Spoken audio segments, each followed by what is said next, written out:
The following podcast features half-biased and controversial sports takes. All predictions are simply predictions, and we truly don't know what will happen. We will try our best to keep you entertained, but no guarantees. We appreciate you taking time out of your day to listen to our show. Much love, Ripper Brands.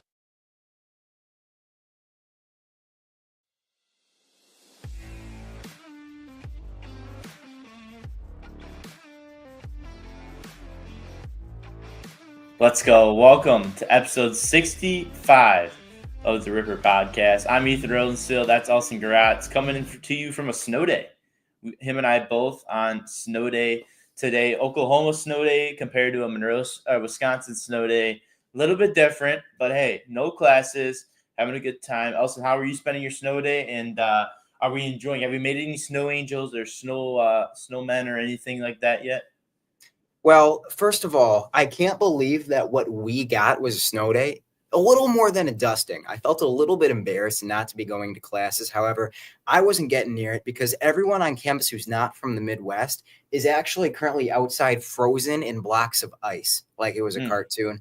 But I don't have that luxury. I don't get to be frozen. I was out there doing stuff. I was studying, grabbed the backpack, grabbed the Chromebook, went down to the Union, and got to work watching tape, of course. We're not doing any homework today. It's been a great time. Yeah, lucky you, actually. I feel very grateful. You know, I talked with Lorraine a little bit earlier today, and this is 2 snow days now that they have not canceled. And he's like, it's just a couple inches. Like, yeah, okay, I get it, but I feel very lucky to be at a college that's willing to cancel classes. I think I'm huge. I mean, love it, and not making us go traipse through a campus in like 5 inches of snow or whatever's out there right now. Feeling good about that. But yesterday, about 3 hours of homework last night and about 5 hours of homework today. I don't know what's going on. I'm absolutely loaded with homework. I got 2 exams tomorrow, so we'll see if we can get those to go by as a breeze and cruise past. But we talked about a little bit of a different snow day from Oklahoma to Wisconsin. We got this little side-by-side picture here that we got to show. This is Elsen's view out his dorm. You can see the roads perfectly clear. Just you can even see some grass through. And this was the worst of it, by the way. Like, it's mostly melted right now. Oh, really? So this is Wisconsin snow day. This is out my dorm room. And you can see, the snow pretty much covered. There's a little bit of a glimpse of a car that you can see. And I'm assuming that you probably can't see behind me very well. It's getting pretty dark, which Elsen and I were talking. It's going to be pretty cool to see the light as we go through, but it's still coming down like crazy. There is not let up at all. Supposedly what we're getting is supposed to be worse, like now compared to what it was earlier when that picture was taken. So Oklahoma snow day is a little different than the good old Wisconsin snow day, but if Wisconsin's getting a snow day, Oklahoma should be getting a snow day because up here we know how to deal with snow. Nobody knows how to drive down here. It's just been car crashes all day long, even though there's basically no ice on the road whatsoever. You talked about UW-Milwaukee canceling classes, being willing to do that, and UW-Madison not so much. Mm-hmm. I didn't know that this was a thing. Like, I assumed you left the snow days in high school and elementary school. Yeah. I got to say, it bailed me out. You had a bunch of homework. So did I. I was up till 11, which is late by my standards, which is kind of sad last night. And just then I got the notification on my phone, no classes tomorrow. And it's like, yeah, I can stay up an hour and a half later doing nothing for the rest of the night. That's what I did, get to sleep in this morning. Yeah, so sleeping until what, 7 o'clock this morning for you? Not up by 5? No, I think it was about 7:45. Okay, well, that's very good. Very impressive. Congratulations on that.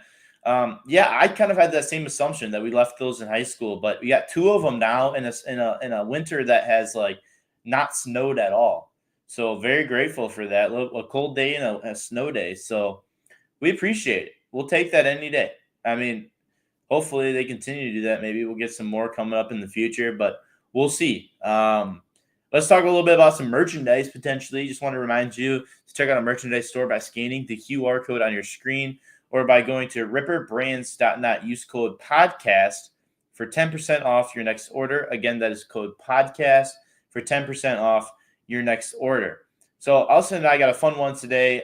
Super Bowl happened over the weekend, and that's all. I mean, that's the end of football. That's the end of football, which is a little disappointing. It was a good way to end it. It ended the right way. By the Chiefs not winning, is that what you mean by By the that? Chiefs not winning. Yeah, I see. I disagree, but we'll get into it. We'll get into it a little bit later. No guests this week. It'll be just us. We're going to be really focusing on a little bit of a good old celebration of the NFL season. It's right for us to do that. I mean, it's such a great season. It's the best sport of all. Best sports league. Obviously, capped it off with the Super Bowl. We'll talk about it all. We got a rankings to reveal. A pretty good week in high school hoops, and then we'll get to some PGA Tour, the People's Open, the most wild golf tournament of the entire season over the last weekend. And then we got a fun one coming up this weekend. Milwaukee Brewers spring training starts today, so we'll talk a little bit about that as well. So no guest. I will say currently about 5 of the next 7 weeks we have a guest lined up. So it's going to be a good next upcoming 2-month stretch. That list will continue to expand. Super excited. A lot of really cool guests, a lot of first-time guests. So Elsen and I, we're pumped. We're ready to go to get to talking to these guys. It's going to be a lot of fun. Let's get into it. We're going to start. We're going to dive right into some of our local sports. Let's dive right into the rankings. Not a lot of movement in this week's rankings. We had in the boys' side, we have some movement from 6 to 9, and then 7 and 8 flip-flopped on the girls' side. But there you go. A little bit of controversy last week between Darlington and Monroe not being there. I will say Monroe did close the gap based on our formula, if you would. They closed the gap between the 1 and 3, but Argyle's still sandwiched in the middle. But there you go. That's the rankings. We had a little bit of movement, like I mentioned, in the middle. Not a lot, but hey, how about let's give a warm shout out to the good old Blackhawk Warriors. They got the first win for the boys. They got the first win of the season. I believe Elsen did predict that. So there you go. Let's go. I knew they had it in them. Yeah, they're back. They're back. They're a basketball school, so they're back. Gonna win out. They might be. We learned last week that Monroe is a tennis school. Monroe's kind of an everything school. I mean, Monroe's a gaming school. Monroe's a chess school. Monroe's a cross-country school. There is nothing we do badly except for the actual school part. Yeah, no doubt. I mean, Judah's got us in the school part. I don't think that they're second to worst in both the boys and girls, but they got us in school. The ACT scores for them are pretty good. Girls basketball for Monroe not very good. The boys are carrying that, so it's hard to say that we're not a basketball school. Baseball, hopefully baseball gets back at it. Now that we're gone, we're going to be a baseball school. Yeah, they're back. They're back. They lost their weak links, you and I, so they're good. All right, should we preview some of these games here? We got 1 game on Monday in the girls' side, and then 5 games on the boys' side to get to. The girls' season, usually in all sports, is always like a week earlier in their schedule. Like girls basketball over boys basketball, and then like softball over baseball. So girls basketball, they're getting there into the playoffs almost, and down the stretch. Last week we had a huge upset. The number 2 seed in the Peck Argyle Albany Monticello rivalry. Peck Argyle got the revenge. They came back and got a win. They're still, as you can tell by the rankings, they're still in that 2 spot, but they're going on the road on Monday night to take on New Glarus. Also, do they keep up the hot streak or no? This one's a tough call. I want to go with the underdog. I want to go with New Glarus, but I don't think I can do it. I got to pick the better team, Peck Argyle. Yeah, I'll go Peck Argyle too. I think, they got a big win against the best team in the area. I think that they're going to continue their hot hand. Hey, if Albany Monticello loses another game and Peck Argyle continues to win, we might see ourselves with a new number 1 in the area. So we'll see. Good time. They're getting hot at the right time. That's what championship teams are built on. Boys basketball now. We got a doubleheader on Thursday. Argyle taking on Albany. This one's really tough. So I have notes on the left side of my screen that's got like our agenda and everything so I can remember what to talk about. And it's really small. And Albany and Argyle actually look pretty similar when they're written really small. So I'm just going to close my eyes and kind of wave my finger around, and we've got Argyle. Argyle. Yeah, you typically your alphabetical theory about like how many letters works out well. Not in this case. Both sides got 6 letters. So maybe we're going tie. It sounds like it's going to be a close game by your standards. Oh, absolutely. We call this technical analysis, picking games based on the alphabet and how many letters are in the name. Right. It's advanced stuff. Yeah, no doubt. So I'm also going to go Argyle. I think that's a good pick by you. Whatever you did probably is going to work. Argyle, the better team, but I'll go Argyle too. Hey, battle for the worst. I mean, Blackhawk got to win. Judah I mean, anybody against Judah, right? You say Blackhawk without it. Blackhawk going to win out? Blackhawk all the way? I'm going Blackhawk too. I think that they're hot now. They got a little bit. Once you get the first one under your belt, it's like opening the floodgates. You're set for the rest of the year. I like Blackhawk here in this one. They play Judah on Thursday, but what about Saturday? They play Albany. Albany's down. They lost to Argyle in a game that I picked absolutely randomly. Blackhawk is rolling. Objects in motion. Stay in motion. I don't have any classes that say that. I remember that from high school. We're going to go with Blackhawk here. Okay. I'm going to go Albany. I think it'd be a bad look for the podcast if Albany, the better team, blows out Blackhawk, a team that has got their first win last week, and we both picked them. So I will go Albany. I would say I'm rooting for Blackhawk. I think I'm definitely rooting for Blackhawk. But it'd be not root for Blackhawk. Exactly. I mean, no doubt. I mean, it wouldn't be it just wouldn't be very good if we picked Albany or both picked Blackhawk over Albany. Another game. This is part of our doubleheader on Tuesday. We got Monticello, the 10 seed, taking on Albany. Elsen went against Albany twice now. Does he go for the third? Albany is in free fall, and I think they drop this game. Monticello all the way. All right, I'm going to go Albany. I like Albany here. I think I'm getting sick of saying the word Albany. It's not my favorite word. Do you like saying the word Albany? Nah, not particularly. No, I don't. Like almond? No, it just doesn't work. No, I don't like Albany, not much. But let's go Argyle and Judah. Argyle. Not even – I mean, you're an underdog kind of guy, though. Argyle. But there was a little bit. Argyle's going to show up to the gym, and there's not going to be a team there to play them. That's what we talked about. I don't know. I believe this game's in Judah. We talked a couple weeks ago that Judah has like 4 walls, a roof, a scoreboard, 2. They got everything. Yeah, like not our JV baseball field we talked about. Do you recall? I do. Now, if they played our JV baseball team, like if the Judah basketball team played our JV baseball team in baseball, I would pick Judah. I think that's the only competition that I would pick Judah over. What if our JV baseball team played them in basketball? I'd side with us in that. I think we might have I forget who's all on that team. I know there's a couple good players. I mean, the JV year, I mean, are we talking freshman, sophomore?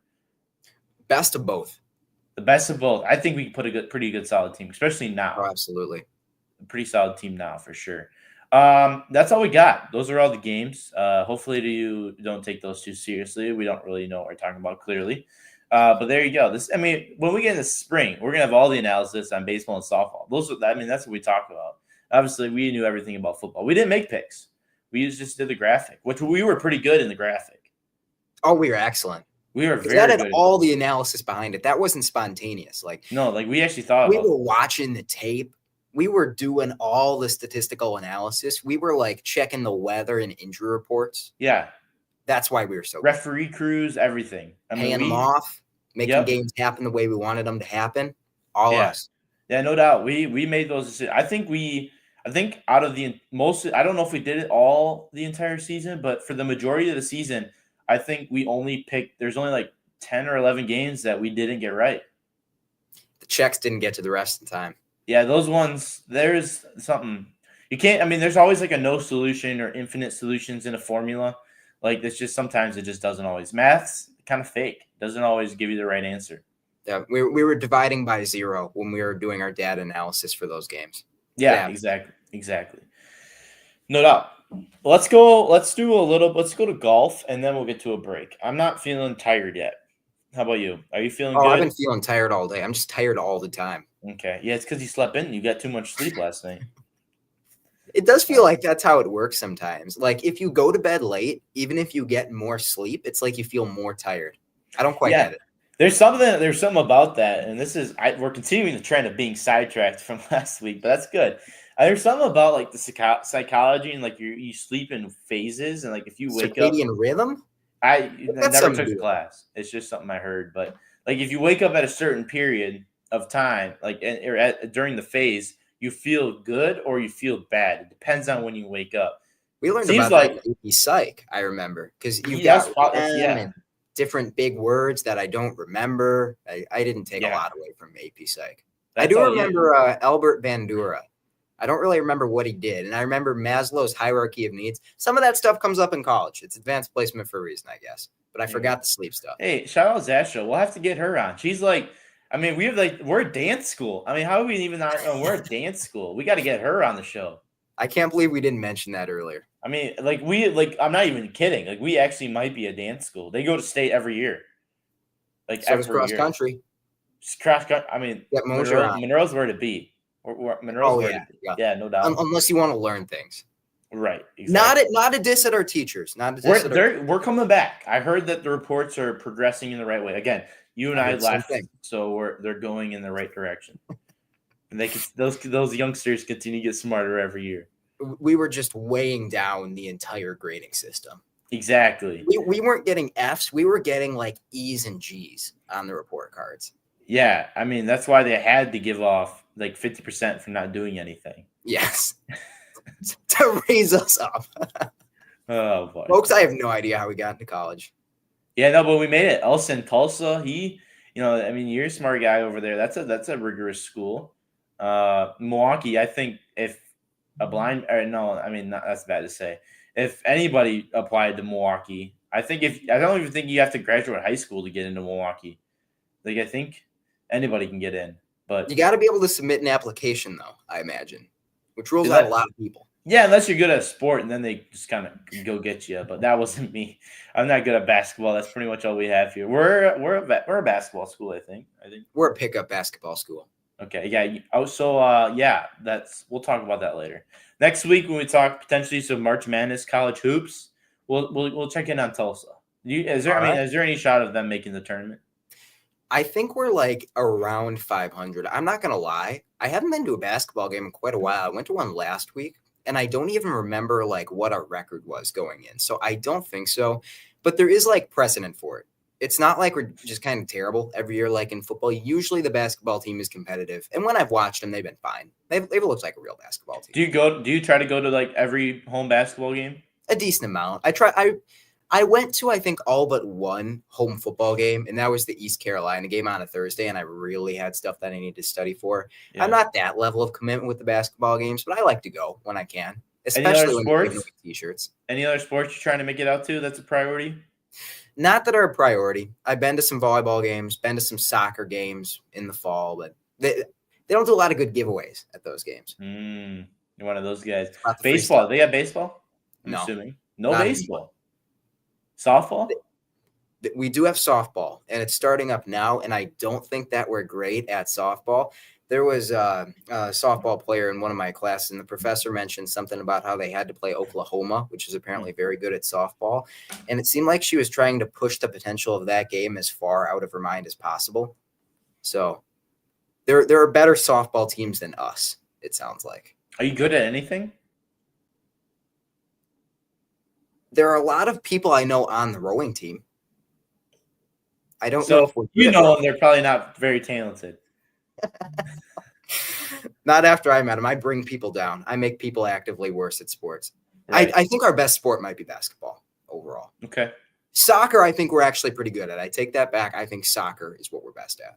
So if they're maybe a couple games above 500, then they probably are.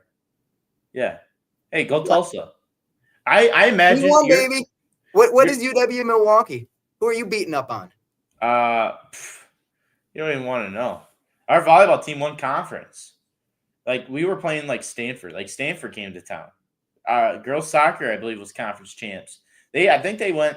I don't know if like the Sweet 16's a thing in girls soccer or not, but I think they won a couple rounds in playoffs. Wisconsin, they played Wisconsin. I mean. The teams want to come to Milwaukee. They want to come experience MKE, the 414. Yeah, they want to. Basketball, not much. I think the best team basketball played was UCF, maybe. That might have been the most notable school. Basketball is funny. Like college basketball, I think is funny because I can never guess who the good teams are.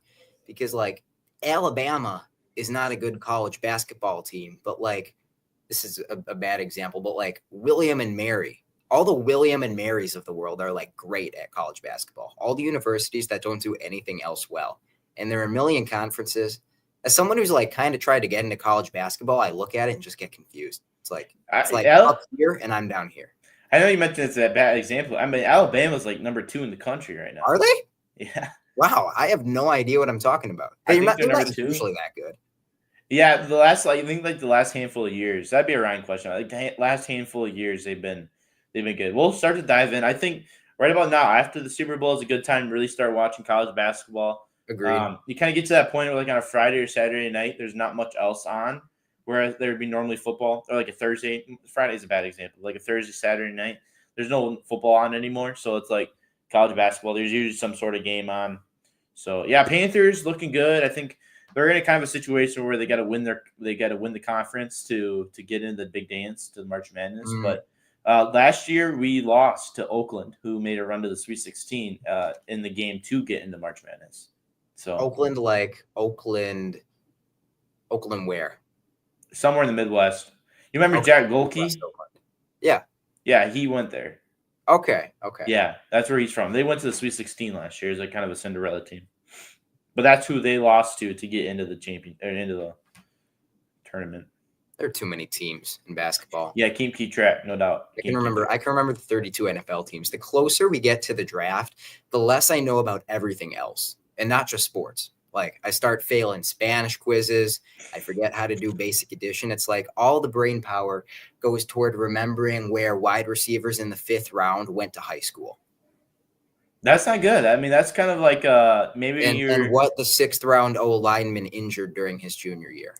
Yeah, well, you know what? That's good for you. It's pretty sick. That's why you get paid the big bucks. That's why you get paid the big bucks. We can only hope. Yeah, no doubt. All right, let's talk some golf before we get to a commercial break. WM Phoenix Open, also known as the People's Open, beautiful tournament. Normally, this is a week. So I don't know if you're familiar with the 16th hole, Elsen, but this is usually a tournament that has some dude got so drunk here or something. Like there's usually bad headlines that come along with this, but the tournament was smooth as can be. The place was, loud enough, but not too loud. They hit that fine line. It was very good tournament all in all. Friday, we had a hole-in-one on the 16th from Emiliano Grillo. Place went bananas, absolutely crazy. I mean, the tournament, everything about it. The concerts were great. I mean, I wasn't there. Good people for the concerts, I heard. Good golf, good atmosphere, no bad things really happening. All in all, it was a really, really good tournament. Smooth, clean, everything you want.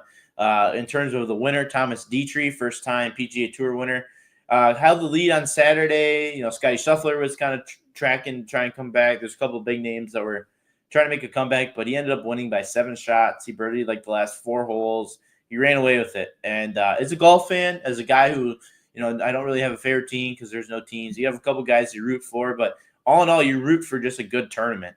And last couple times, man, these tournaments have been kind of blowouts. The winner is up by quite a few strokes, and it doesn't make for a very entertaining finish.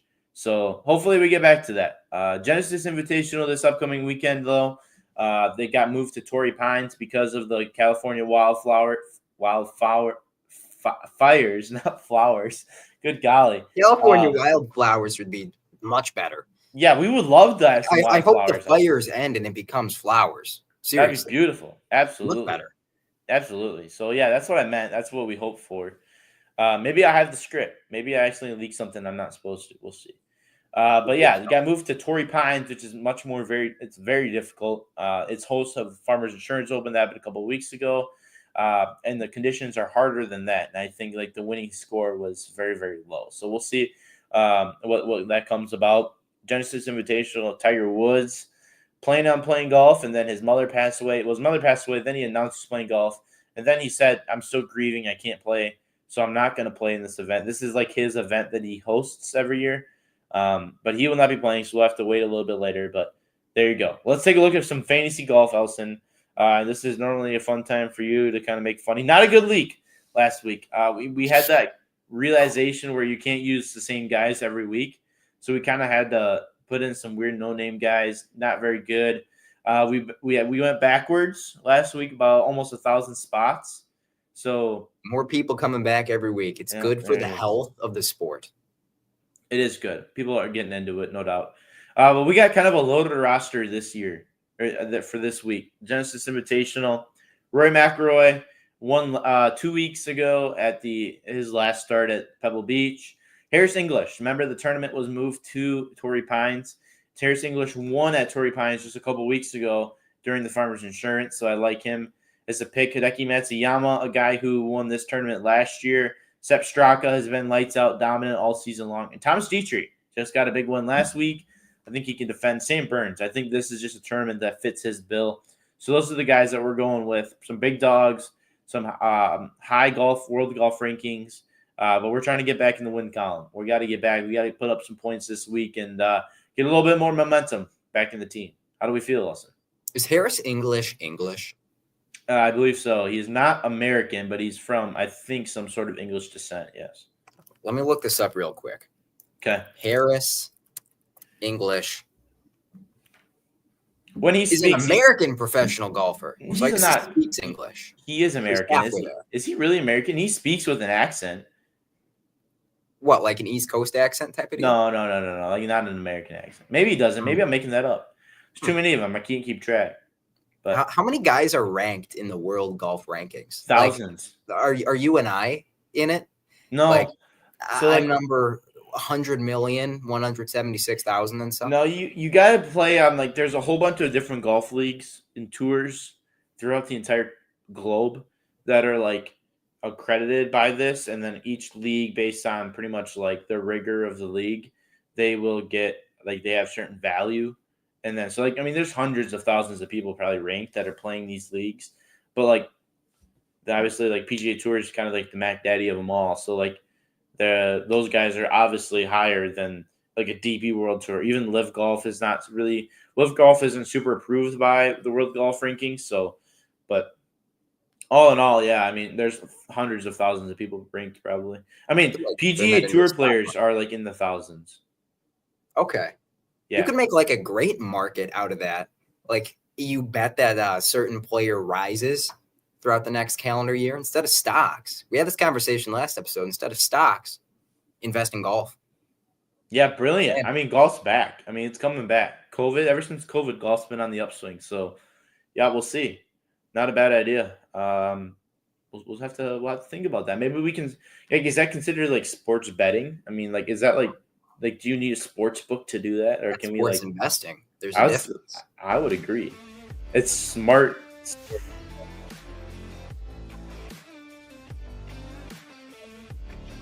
Ethan right now, by the way. Huh? Now you're back. When the music comes on, it always gets wonky on my end. Oh, I'm sorry. It's turned down like a decent amount. Well, it's like it totally mutes you. We'll get it figured out at some point. I'm sure. Yeah, we will. No doubt. Ethan and Elsen, we're going to halftime. We're exhausted. We need a break. We'll see you on the other side.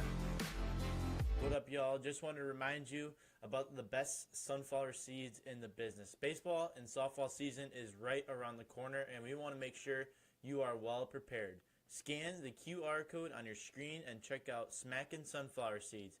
Get yourself some of the best seeds in the business. Do it now so you don't forget. Are you a fan of Grant Horvat or Ben Kruger? If so, you are in luck. Scan the QR code or head over to primalgolfapparel.com and use code RIPPER for 15% off your next order. Make sure you check them out and get yourself some of their high-quality golf apparel now. The following podcast features half-biased and controversial sports takes. All predictions are simply predictions, and we truly don't know what will happen. We will try our best to keep you entertained, but no guarantees. We appreciate you taking time out of your day to listen to our show. Much love, Ripper Brands.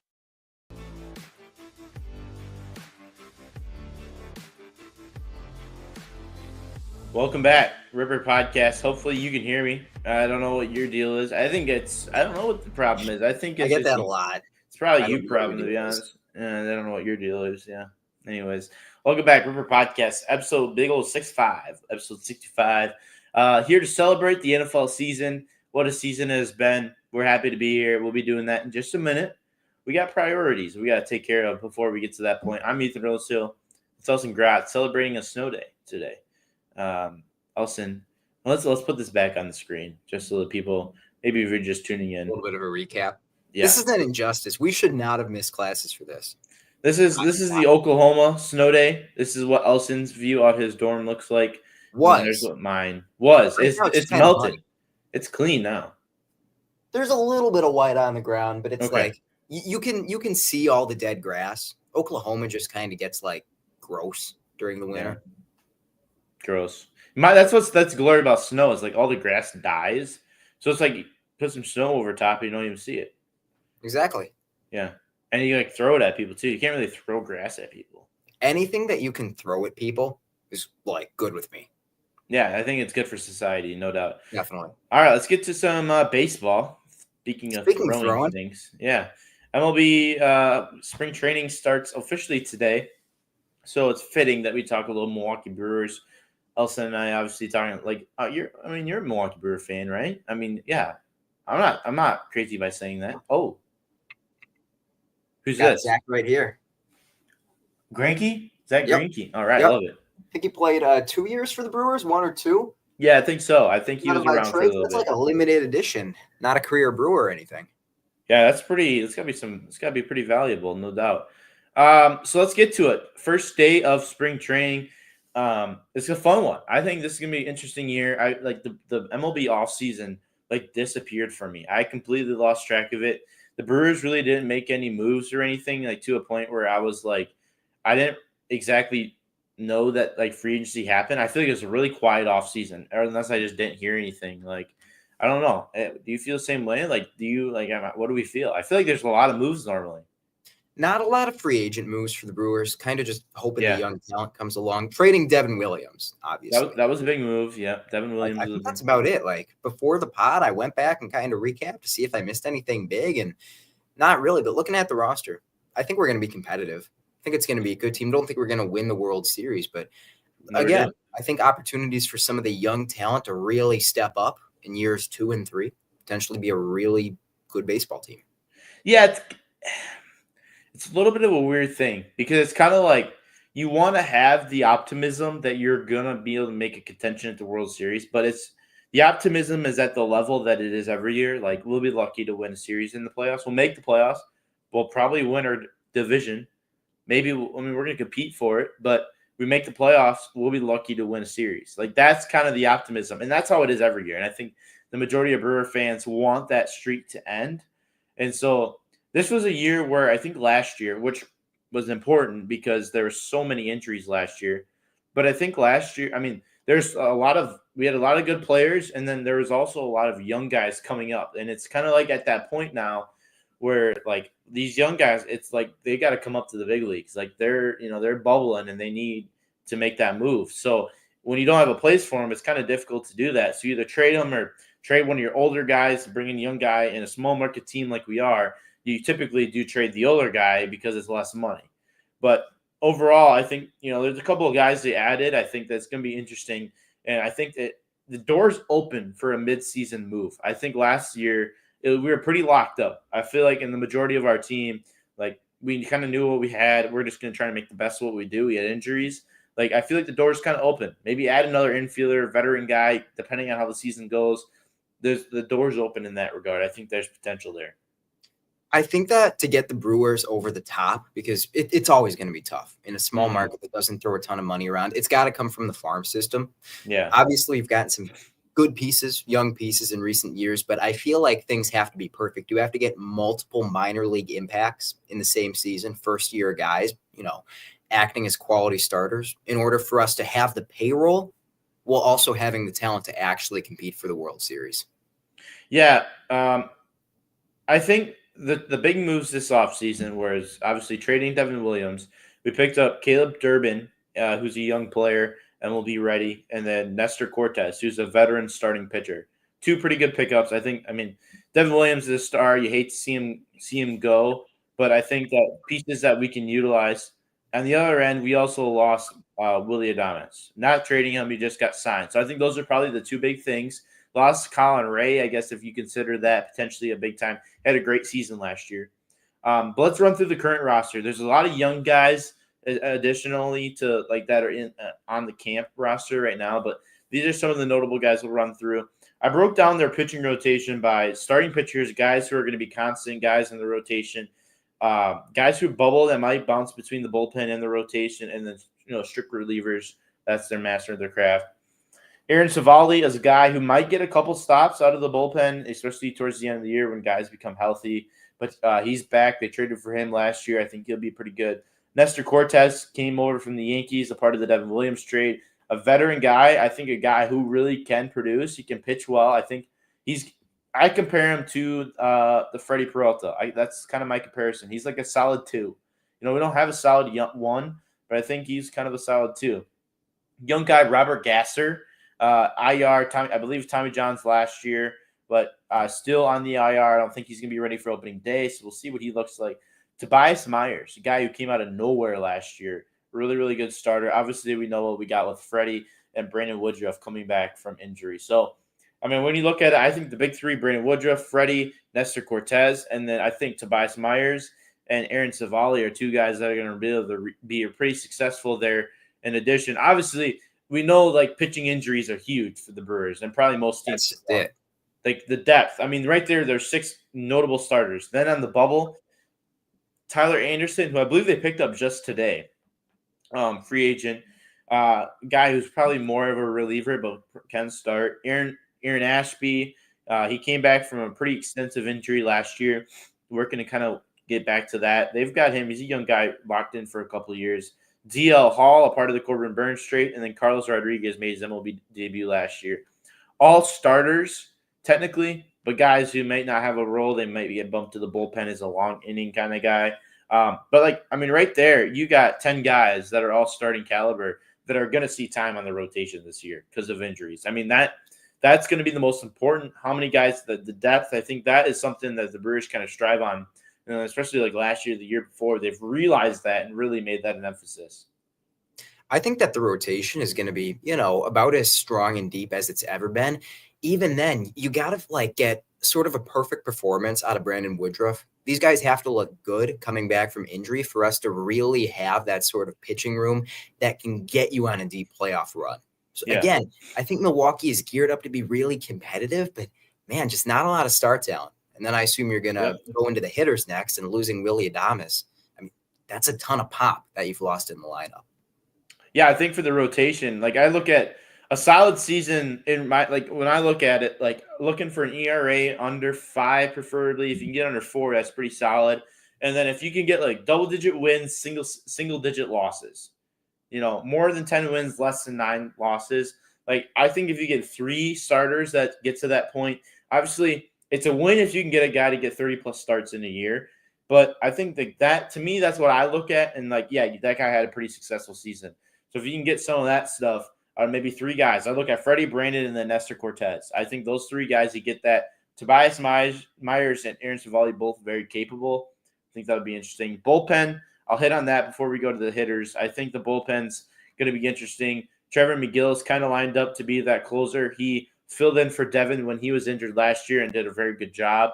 Abner Uribe is a fun pitcher. Kind of lost track of him. I don't remember if he had injury, if he just went down to the minors. He's a fun guy. And you got Piguero, you got Nick Myers, Jared Koenig, Brian Hudson. Good pitchers, good players. Joel Payamps is one of the best guys in the bullpen. He's one of the better relievers in the league. So I think the bullpen is going to be solid. A lot of good pieces that performed well, that kind of broke through the ice last year, are back, and that bullpen is going to be solid. I think they know what they have with them, and they have a pretty good pitching staff overall. I think they added the Nestor Cortez piece. I think a lot of people sense Corbin Burns left is we really want that number 1, that solid number 1 ace, but we didn't get that. But I think we added depth, and I think it's going to be manageable. I think we'll be good. I think overall it'll be solid. I still feel like you want the starting arms to eat a lot of innings this year. I don't think you want a lot of games coming down to the bullpen. I'm really intrigued to see how Trevor McGill does now as the opening day starting closer, because closer has been a strength in Milwaukee for really as long as I've been a baseball fan. Yeah. And we saw this kind of pathway from Devin Williams as well. Started out as, more of a late reliever, a setup man, and then took on the role as closer and was lights out for a decent amount of time for Milwaukee. We need that kind of impact from Trevor McGill, I think. Yeah, the difference is Williams It'll be interesting to see, no doubt. The difference is Williams came up through the Brewers farm system and took over for Hader in that regard. Uh, McGill came over from a different team. Came here. He came over at MLB Ready, if I'm not mistaken. True. And so he's kind of transitioning into the starter from just a normal reliever as a veteran more so. So that'll be interesting. I think that trend can still continue. I mean, he was successful. I think he had like 30 saves last year. So he was still really successful. Now we're going to get the Devin Williams, like 1.5 ERA dominance and like lights out, like almost a guarantee every time. Maybe not. But I think there's other pieces. Adner Uribe, he's the guy I look at. I mean, to me, he's the future closer of Milwaukee. Like, I thought he was going to be the guy that took over for Devin Williams if he stayed around longer. Like, I feel like he's got closer stuff. He's got energy. He's got movement. He's got speed. I mean, he's got the velocity needed. He's got what it takes, I think, to be that next closer. But I'm excited for Trevor McGill. I think it'll be interesting to see. Let's go to some hitters now. Catchers. William Contreras. I think this is going to be our star. I mean, he was dominant last year. He's going to step up. He's a young player who's going to continue to get better and better each and every year. He's blossoming into being like potentially the best catcher in all of baseball. I mean, he's that good.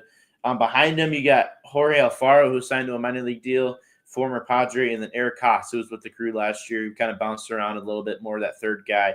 So no Gary Sanchez. So they're going to kind of have an open-ended revolving door. It'll be interesting to see if Jefferson Cuero, I believe that's how you pronounce his name. I don't think he might have made a debut at the end of the year last year, but he's a young guy who's kind of at that point. It's like we got to get him to the big leagues. It'd be interesting to see. Maybe he might win over that starting second spot, and we might see him potentially get some time. Or, I mean, I look at him like a potential trade candidate. And to go back to the pitching staff, like this pitching staff, like we talk about the open door for a midseason move. There's open door for that number one guy to come in, open door for a closer to come in. There's a lot of opportunity if you need depth with injury. Like the open door is very evident in the pitching staff. But we'll see with the catcher situation. We know who the one is, but who's going to be also there with them. That could be kind of interesting too. But overall, William Contreras is a stud. And that number two catcher, it is going to be interesting to see who steps up because in a lot of ways, that's almost like a second starter since you don't want to play your catcher game after game after game, even when he is William Contreras.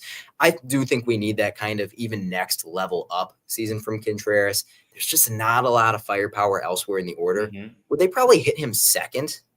That's what they did last year. I think they'll continue to do that. I think he was Adames third or fourth in the order last year? Because everything I understand about batting order construction has been tipped on its head by sabermetrics, and apparently the 3-hole guy now hits second. Yeah. Well, so Yelich was always kind of the 2-hole. In his MVP days, he used the 2-hole, and then they ended up, when he struggled, they moved him to the 1, and then he's kind of gotten back to some success. And when they did that, Contreras went to the 2. My understanding is Adames was the 3. And Hoskins typically was the 4, but he also kind of got moved back more so. Like in the later, like they wanted a pop at the end of the lineup. Makes sense. So yeah, that's kind of my vision. He'll probably hit 2. The thing I like about the Brewers, though, as you mentioned, like a catcher's a position that you don't want them to play every day. Like the Brewers utilize their DH. They don't hire, like they don't get a guy to be their everyday DH. They use DH as a day off for guys like Contreras or Yelich or Hoskins, some of the big guys, big bat guys. They keep them in the lineup, but they're not fielding every day. As a catcher, that's huge. You're not squatting down. You're not doing the hard part of being a catcher every single day. So that number 2 guy is going to get a lot of time, like potentially like 100 games. I think they could touch 100 games. So, I mean, if you have Jefferson Cuero, who's going to be able to step up and take that on, I think that's going to be huge. It'll be interesting to see how that develops. Infielder-wise, I think some of the big names. So we noted, Willie Adames is gone. You got Rhys Hoskins. He's going to be probably your starting first baseman for some good chunk of time. Bryce Terang was always that second base guy. There's talks that he might slide over to shortstop now with Adames out, so we'll see what that looks like. Jory Ortiz is a guy that can play all of the infield. Probably more of a third baseman kind of guy. He'll probably be the majority at third base. You got Oliver Dunn, kind of like he's like 27 years old, but was a rookie last year and kind of played pretty well. So he might get some time. Andrew Monasterio might get some time. Tyler Black, a young player that might get some time. So it's going to be kind of interesting. Between second, short, and third, two of those spots are probably going to be filled majority of the time by Turing and Ortiz. It's going to be that extra spot. Who do we get to step up in that position? You talk about Caleb Durbin, a young guy they brought up, MLB ready. I think maybe a rookie last year. He could potentially get some time. That extra position could be kind of a revolving door. Again, open door, though, for an opportunity to potentially go get someone in a playoff push. And I know that what does the middle infield look like narrative has probably been the most talked about thing with the Brewers so far this season. And one thing everybody's looking for in spring training, figuring out the middle infield. I got a lot of faith in Milwaukee. It feels like for all the things that the Brewers haven't been exceptional at over the last decade or so, depth and finding the right spots for guys hasn't really been one of them. I do think that they'll get that sorted out.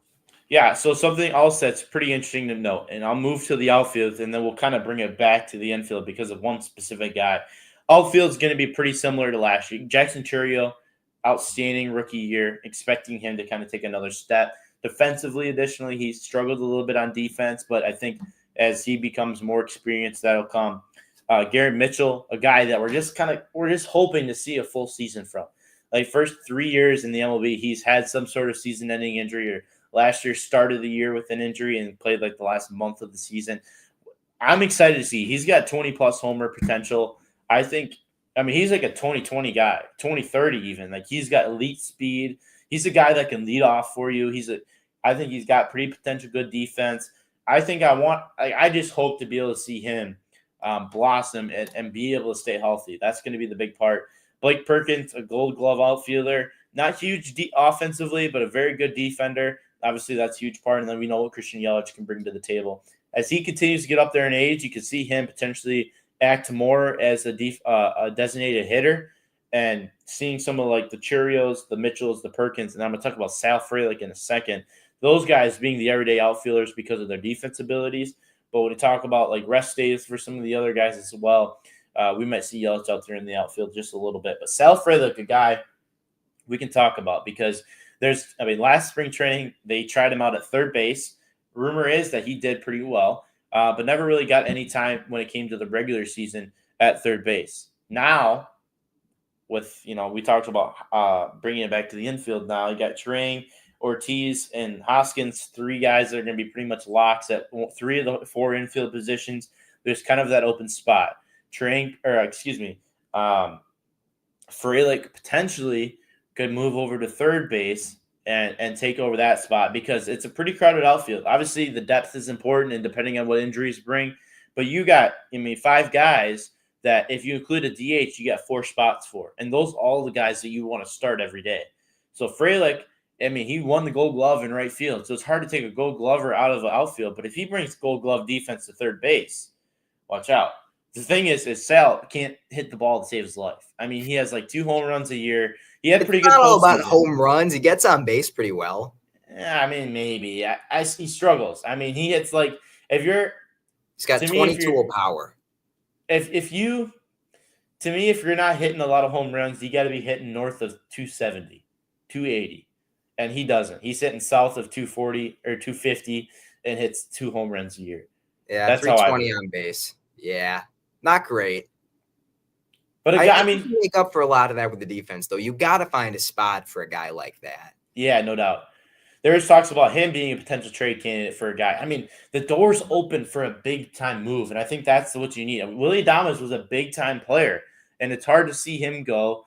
But, you got guys like Sal. Who else did I say were potential trade candidates? I don't even remember who I said. Oh, Cuero was a potential. You got some young guys you trade. You go out and get that 4th infielder and just lock it down like you lost because you lost Willie. Or do you go out and you say Chourio and Yelich are going to be everyday starters, and then, or maybe you say Yelich.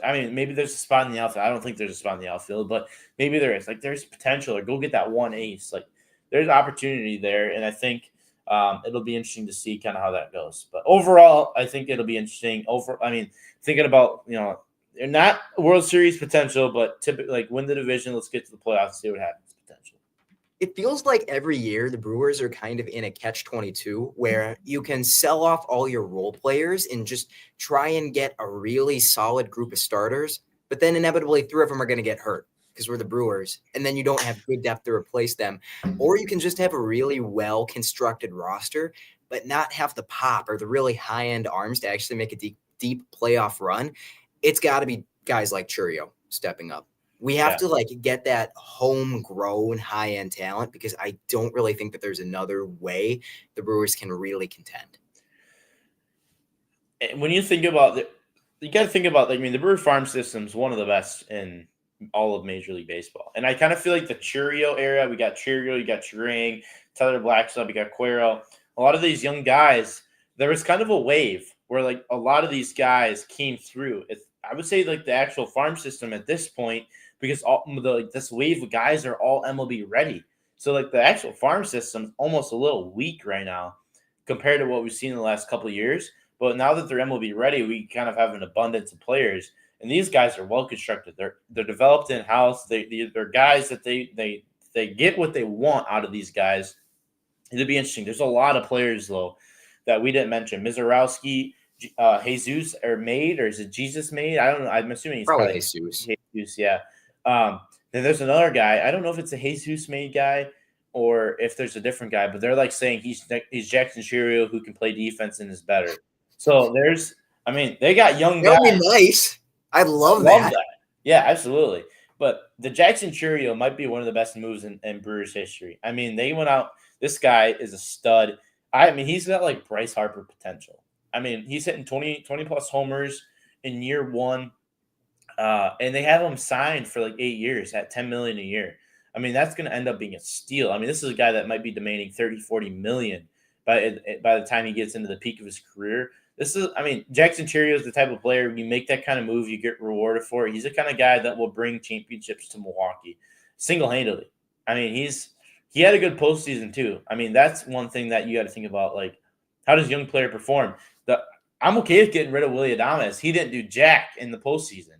You know what I mean? These young guys, Sal sucked all regular season, but a great postseason. Chirang, insane postseason. These young guys are the guys who are stepping up in the postseason. Let's just see them continue to blossom, have good regular season, put it all together.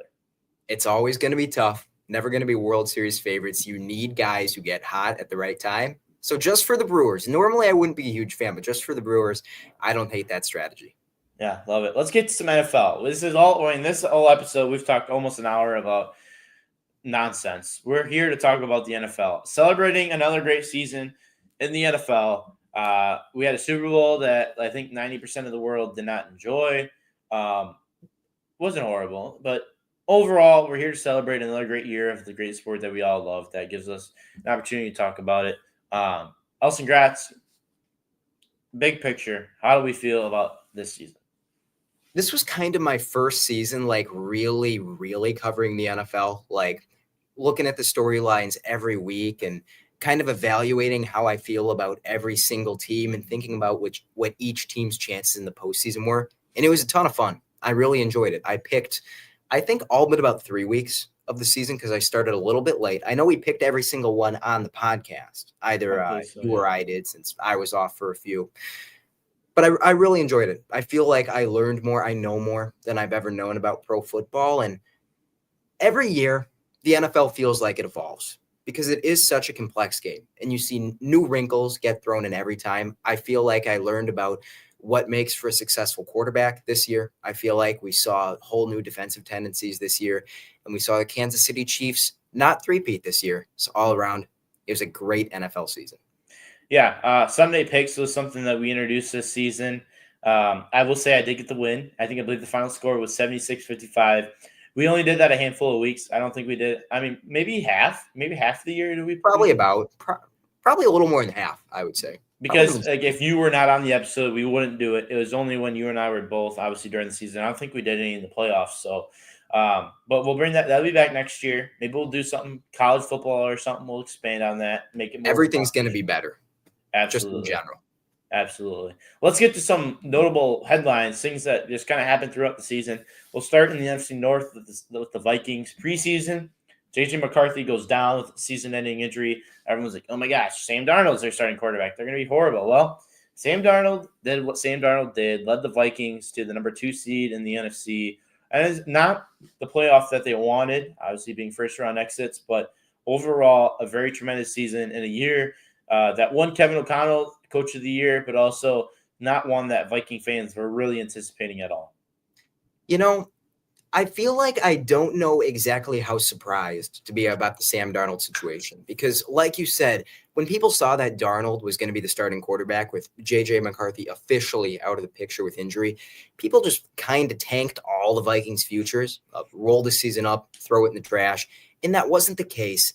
But the thing is, I actually kind of didn't think Sam Darnold would be terrible. This was one of my preseason takes that was actually pretty good. After this, we're going to get into one that was very not good with the Washington Commanders.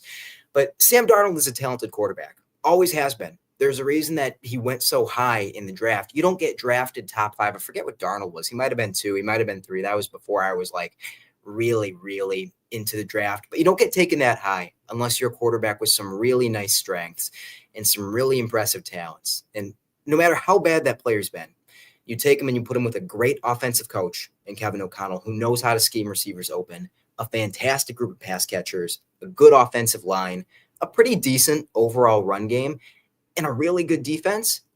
Yeah, he's probably going to perform well. I think he exceeded my expectations at times. He had a few rough moments. What makes it so heartbreaking for Vikings fans is that the rough moments came when it really counted, which is like, okay, how much of this is talented quarterback in a good situation versus a guy who's actually like gotten better and become a franchise QB? That's what whoever pays Sam Darnold is going to have to find out. Mm-hmm. Yeah, it'll be interesting. I guess this is one of the kind of the big question marks going into the offseason. What do these guys do?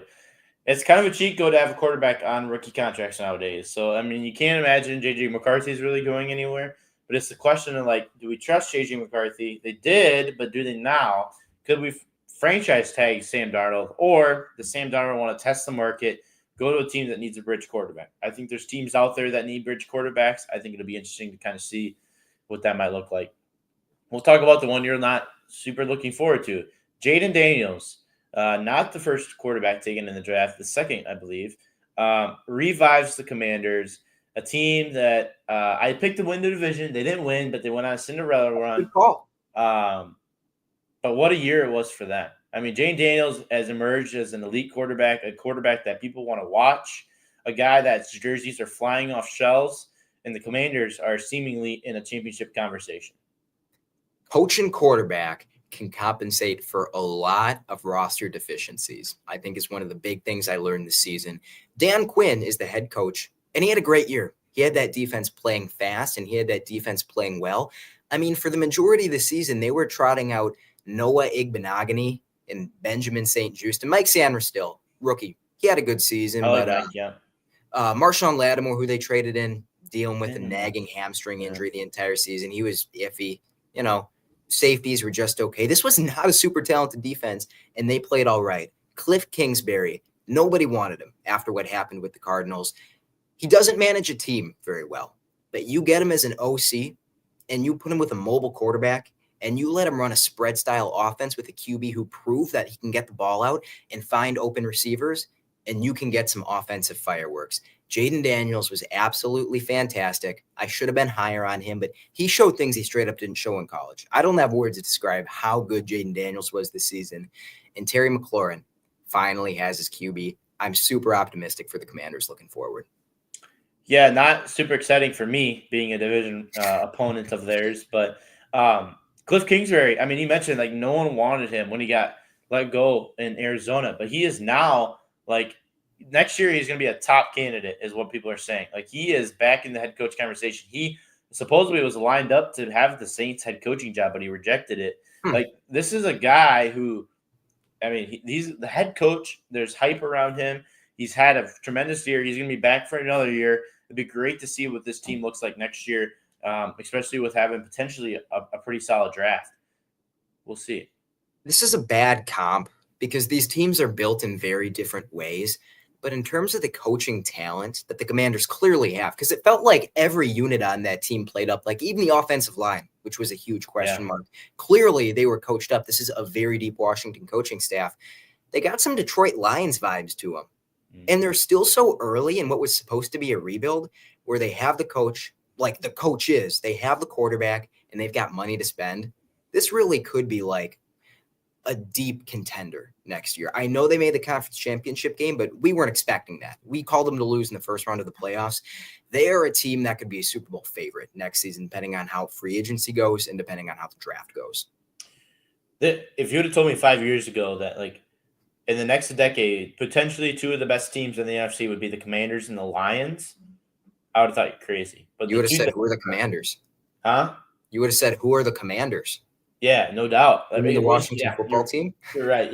Yeah, no doubt. Yeah. I mean, it's crazy to think that. And to think that, I mean, in the last 30 years, there has not been a repeat winner in the NFC East. So the Eagles are not in it. They might be a wild card. We'll see if they make another run. But the Eagles are not in contention for that division. Cowboys are back in prime to have an opportunity. So I'm optimistic there. But the Commanders could be right there with them. And it's an opportunity to potentially win this thing. This is gonna be super fun. I can't wait to see what that division might shake out to be. Who knows? Maybe a good Giants with a quarterback. They could be. I was gonna say, watching the Giants and Commanders battle back and forth for the division title, gonna be a lot of fun. Yeah, no doubt. There you go. Next one, top tier teams, injuries, big thing to kind of blame with this. The 49ers, the Cowboys, the Dolphins, the Bengals, some teams, that have high expectations, teams that you expect to be in the playoffs every single year, all big-time injury issues. The 49ers, I mean, you name a player on their team, they had injuries. Kind of the same with the Cowboys. The Dolphins, they lost Tua for quite some time.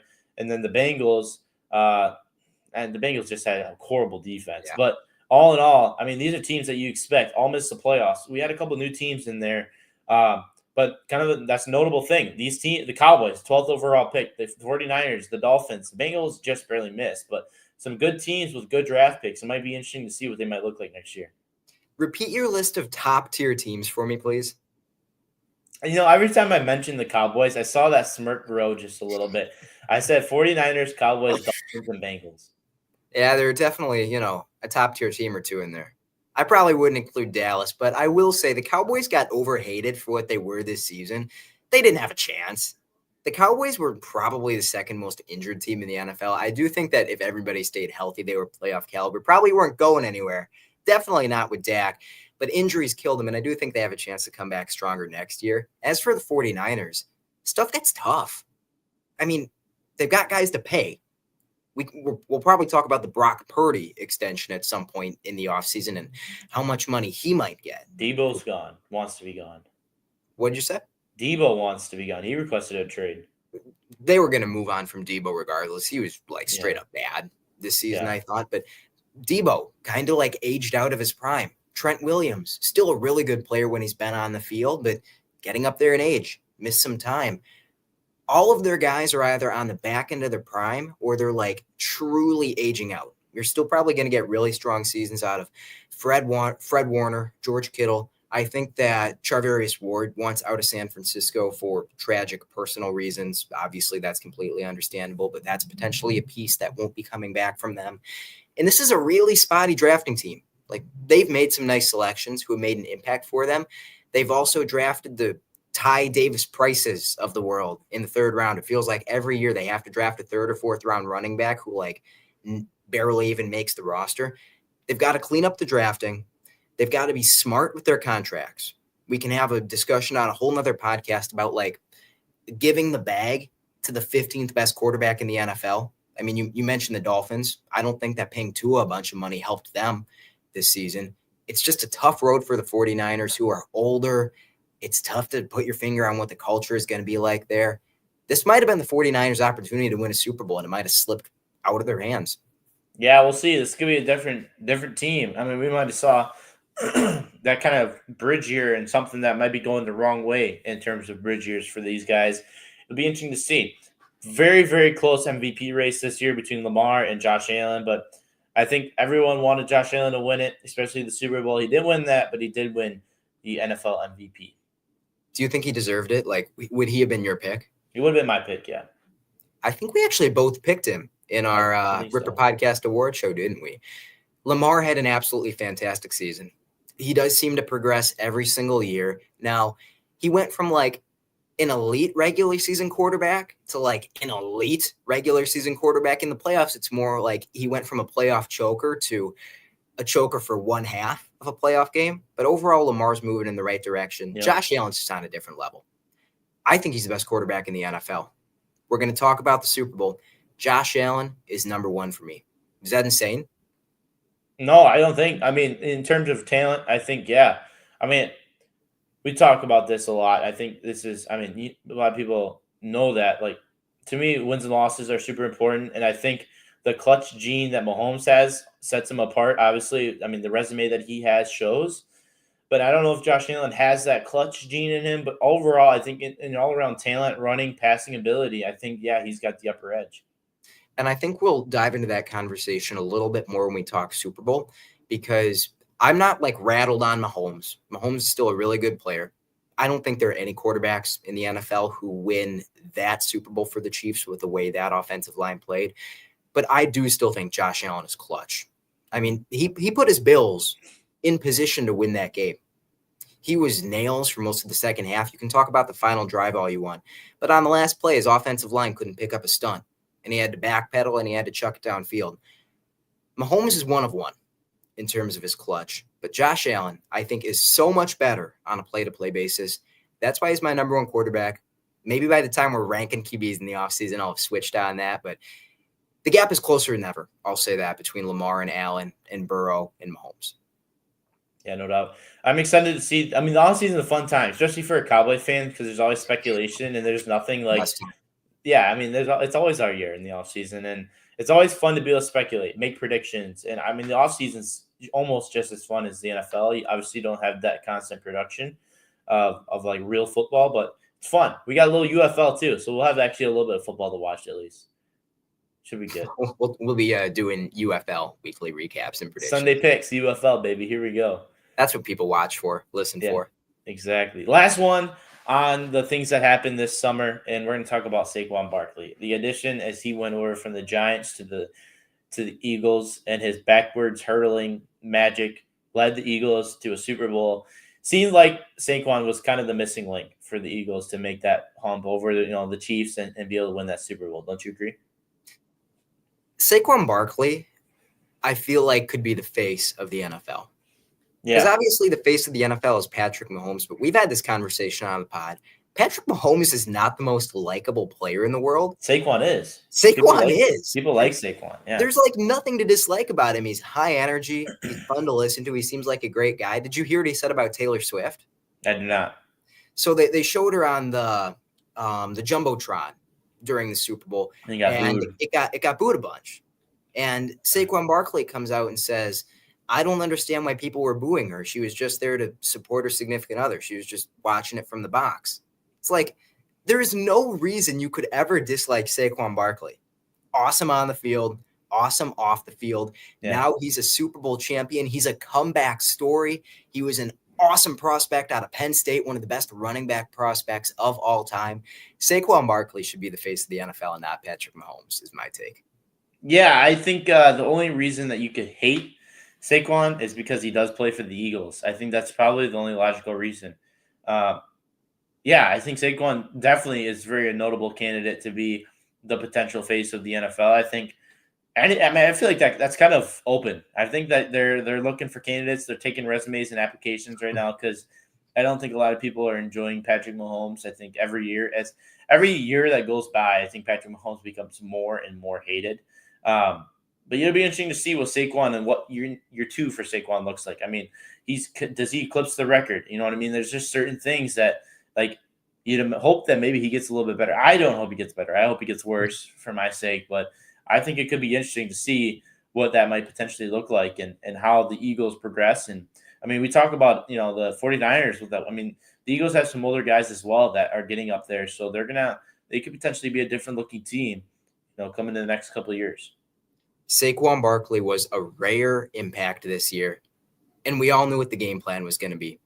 The Chiefs were going to sell out, try and stop him, and I guess that'll be our transition into talking Super Bowl. And for the record, Steve Spagnuolo did a pretty good job taking away Saquon Barkley. Didn't do an especially good job taking away anything else, but the Chiefs' offense couldn't move the ball either. They got suffocated. What are your big takeaways from this game? What did we learn? Well, there's a lot of things we learned. This game, I texted this to you during the game. I said this game really reminds me of, I believe it was the game that the Chiefs lost against the Buccaneers when Patrick Oh, Mahomes yeah. was just running for his life. I mean, the offensive line did nothing. That offseason, they really improved it, and it got so much better for him. Well, kind of seems like we're back to that point. He got, I mean, anything he did. Now, was it the offensive line's fault or was it Patrick Mahomes' fault? Because there's a fine line between there. Patrick Mahomes would hit his third step and still have the ball in his hands. Offensive line, I mean, the Eagles front four, I mean, that is a blitz on every play with just 4 players. I mean, that is the capability that they have of how they can get home. I'm interested to see what kind of moves the Chiefs make to try and help Patrick Mahomes, but Mahomes would hit his third step and that ball would not be out. And he seemingly would be trying to scramble and would run right into another Eagles player. That was kind of the big takeaway for me. I think that the Eagles front four won that game for them. They took away Patrick Mahomes' time. Obviously, secondary locked guys up to a point where when he hits his third step, he's not throwing the ball. I mean, the defense was the story. We know what the offense can produce. We know that it's 1st and 9 every single new set of downs. We know Saquon Barkley is going to play lights out, even though he didn't do jack in the Super Bowl. We know that they got weapons, A.J. Brown, Devontae Smith, Dallas Goedert. We know what this team's capable of offensively, but that defense stepped up. Vic Fangio experienced everything that went into it. It's very impressive. Very impressive win. I'm not excited to see the Eagles win. As a Cowboy fan, they're my 32nd favorite team. But kudos to them. They got the job done, but I would have rather seen the Chiefs win. You mentioned how it felt like just the Eagles' defensive line by itself was like a blitz. It was like sending an extra man. Did you see the really telling stat about the Eagles blitzing in that game? Not off the top of my head. Not a single time. They did not send more than 4 rushers a single time. I mean, they're getting the same pressure as a zero blitz, pretty much, as our 4-man front. I mean, when you have Jordan Davis and Jalen Carter in the middle, and then you got guys on the outside, that can wreak havoc. I mean, there was a guy I'd never heard of that had like 2 sacks, a strip fumble. Josh Sweat. Yeah, was it him? I mean, there was like, they're deep. They got rotation. They got stars. They're really, really solid front four, and I think that's where good teams start. They got a good offensive line. They got a good defensive line. I mean, that's where building a team starts, and I'm very impressed by what they had to do defensively. You also talked about how Mahomes would hit the third step of his drop. He would look to get the ball out, and there was just nothing there. People are talking about how this was a great performance from Vic Fangio, and it was. He did a great job. Vic Fangio had a great overall season. This was not an Eagles defense people expected to be absolutely fantastic, and because of his influence, it was. In this game, they kind of just ran a bunch of cover 2 man, and the Chiefs just couldn't beat it. I mean, like that time that DeAndre Hopkins managed to get open, and then he kind of trips over his feet and drops the ball. I swear that was the only time that they had anybody open on a route where a guy was running across the field. They just couldn't pull away. The Chiefs are not a team that likes to throw deep. They like to get the ball out of Mahomes' hands fast. They like to rely on his ability to know where space is going to open up. And when the Eagles have guys like Zach Bond, Badger, you saw that fantastic pick that he made where it was like a wide receiver type of hands catch. Cooper DeJean, he's been taking away RPOs all year long, had a pick 6 in this one. This was always going to be a nightmare for the Chiefs to move the football. They've drawn some criticism, Andy Reid has, for not running the football. They were never going to be able to run the football. The Eagles are a fantastic run defense, and the Chiefs are just kind of an okay run game. I mean, I think the way that they were going to have a chance to win this game is you give the ball to Patrick Mahomes, and you say, Patrick, we need you to have your best performance of the year. I don't mind that they didn't mess around much with Kareem Hunt or Isaiah Pacheco or Samaje Perine, but ultimately when Mahomes would hit that back step of the drop, and now Joe Tooney, who's been great all year, is in his lap, or Milton Williams beat Creed Humphrey one-on-one and he has to jab step and try and get out of the pocket. You can't live that way. When you're not explosive, if you're going to escape the pocket every other play and be under pressure, you got to spring guys open downfield. It's got to be long touchdowns. When you're constantly under pressure and you're like competing for 6-yard gains on 1st and 2nd down, just trying to keep your head above water, you're not going to beat a team that way. And we just saw the Chiefs' lack of overall talent get ripped apart by probably the best team in the NFL. I think that they prove that that's what the Eagles are. Yeah, a lot of fun. I mean, Eagles definitely dominated. I would have liked to see the Chiefs give a better effort. I don't even think they even tried with the run game. I would have liked to see them try. It's fair. I mean, I understand what you mean, and obviously they are a good run defense. You get what you get like that. I mean, I understand, but I think they had to try. I mean, there's just to me like you just have to. I mean, in a year, especially like to me, they're running the ball kind of came back this season. Saquon kind of revolutionized. I mean, we're kind of back to a little bit more of a 50-50 split instead of just throwing the ball. And I think the Chiefs early on in the game they tried to. I feel like they tried to establish a run game too late, and it resulted like there was one sequence where it was like they ran the ball, they didn't get anything, lost 2 yards, and then they ran the ball again on 2nd and 12, and didn't get anything again. So then it's third and long, and they're trying to make a pass, and then they can't do it. Situationally, you got to run the ball in the proper times because the play action pass. There's different things that kind of go off of that you expect, and I just don't think it's pretty easy to play defense when you know they're going to throw the ball, and all you have to do is just play a zone or play man or whatever they're doing. But it's also really nice to know when they do run the ball, you got probably 4, maybe 5 guys that are going to be able to be there and stop them right at the line of scrimmage. I mean, you can focus on pass, but have guys almost as a cover blanket to be able to be there and make plays. Make plays and have an opportunity to lock down a run game like they did. I don't think that trying to run the ball more would have been a bad idea. However, I do think it still would have produced a very similar result because you talked about coming into the second half. They were like, okay, dropping back every play isn't working for us. We're going to try and run the ball a little bit. And they ended up in 3rd and long.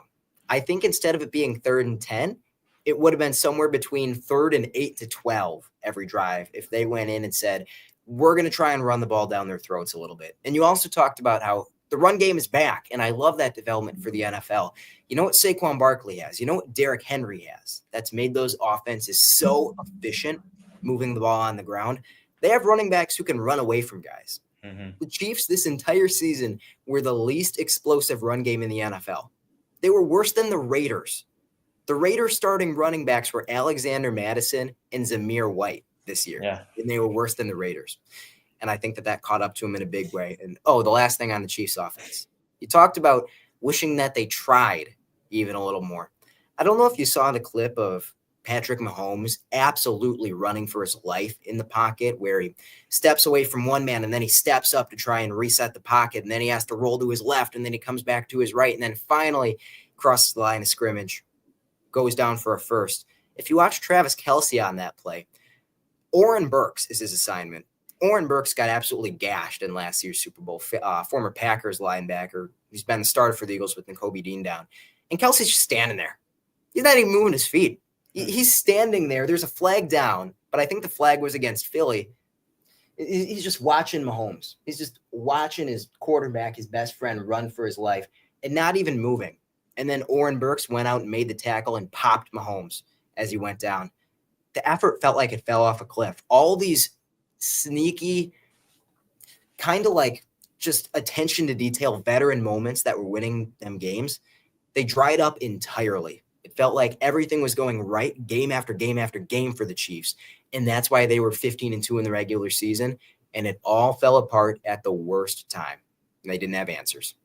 The last thing I got to say about the game is you mentioned coming into it that, and I think you made this pick in the daily draft, as game planning.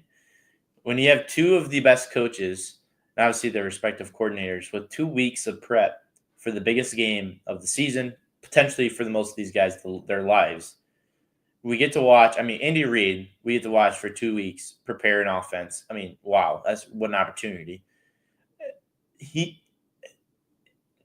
didn't seem to work. Like you mentioned, that was something you legitimately looked forward to in this game, and it didn't produce at all. And Andy Reid looked like everything he tried to do didn't work, and maybe Vic Fangio on the other side just out game planned him. But kind of that game within the game seemed like the best guy almost of all time to do it, Andy Reid, got absolutely destroyed in that game within the game. So one thing a lot of people don't realize about the NFL is in today's modern era, the first drive, 2 drives, maybe 3 drives, if things are going really well, they're scripted. Teams practice the same plays over and over again, or this is what we're going to pivot to if our first look doesn't work. And we saw a little bit of that with the Chiefs. We saw them start and empty a lot and then motion a back in. And I remember they had like one bizarre spinning play that lost them yards. I did think we were going to see more from Andy Reid. I mean, they just couldn't get anything going.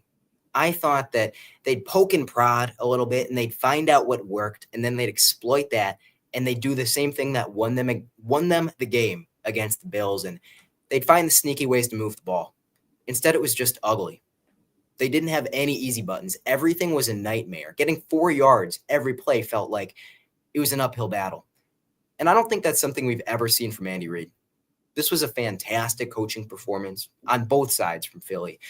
And the Chiefs kind of dropped the ball. I mean, Steve Spagnuolo took away Saquon Barkley, but went after Jalen Hurts. Jalen Hurts made plays.